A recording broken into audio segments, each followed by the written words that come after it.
पहाड़ियों पर मौजूद असीरगढ़ का किला भारत के गौरवशाली अतीत को बयां करता है। ये किला जितना वैभवशाली है उतना ही इसका रहस्य भी एक अबूझ पहेली बना हुआ है।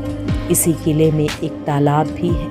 कहते हैं कि गर्मी कितनी भी पड़ जाए लेकिन इस तालाब का पानी कभी नहीं सूखता। कहा जाता है कि शिवलिंग पर फूल चढ़ाने से पहले अश्वत्थामा इसी तालाब में नहाते भी हैं और इसी कारण ये कभी नहीं सूखता। पौराणिक कहानियों की माने तो अश्वत्थामा का वजूद आज भी इस मंदिर में मौजूद है। मान्यताओं के अनुसार अपने पिता की मौत का बदला लेने निकले अश्वत्थामा को उनकी एक चूक भारी पड़ गई और भगवान श्री कृष्ण ने उन्हें युगों युगों तक भटकने का श्राप दे दिया। इसी के चलते कहा जाता है कि पिछले लगभग 5000 सालों से अश्वत्थामा असीरगढ़ किले में भटक रहे हैं। अश्वत्थामा को लेकर इस इलाके में कई कहानियां भी सुनाई जाती हैं। लोग कहते हैं कि जिसने भी किले में अश्वत्थामा को देखा उसकी मानसिक स्थिति हमेशा हमेशा के लिए खराब हो गई। असीरगढ़ के किले को अजय किला भी कहते हैं।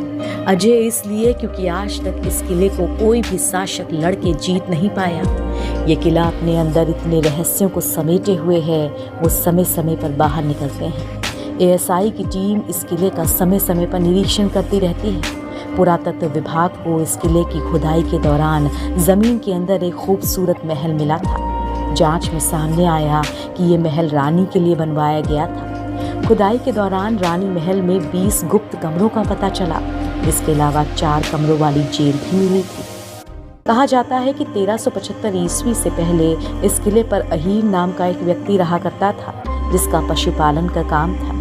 इससे उसके पास इतना पैसा इकट्ठा हो गया कि आसपास के राजा महाराजा उससे कर्ज लिया करते थे। जब इस बात की खबर खानदेश के सुल्तान नसीर खान फारूकी को लगी तो उसने धोखे से किले पर अपना अधिकार जमा लिया। 200 साल तक फारूकी वंश यहाँ पर शासन करता रहा। 1601 में अकबर ने इस किले को अपने कब्जे में ले लिया। कहते हैं कि 1800 तक आते आते इस किले पर मराठों का वर्चस्व हो गया और 1830 के आसपास इस पर सिंधिया परिवार ने अपना अधिकार कर लिया। 1857 तक ये अंग्रेजों के हाथ में चला गया।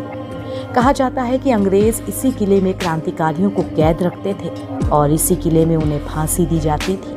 पुरातत्व विभाग को किले के नीचे जो जेल मिली थी वो भी शायद अंग्रेज भारतीय कैदियों को रखने के लिए इस्तेमाल करते थे। फिलहाल वक्त की मार ने इस किले को अब खंडहर में तब्दील कर दिया है, लेकिन इस खंडहर में आज भी अश्वत्थामा शिवलिंग की पूजा करने आते हैं और यही बात इस किले को बाकी किलों से अलग करती है।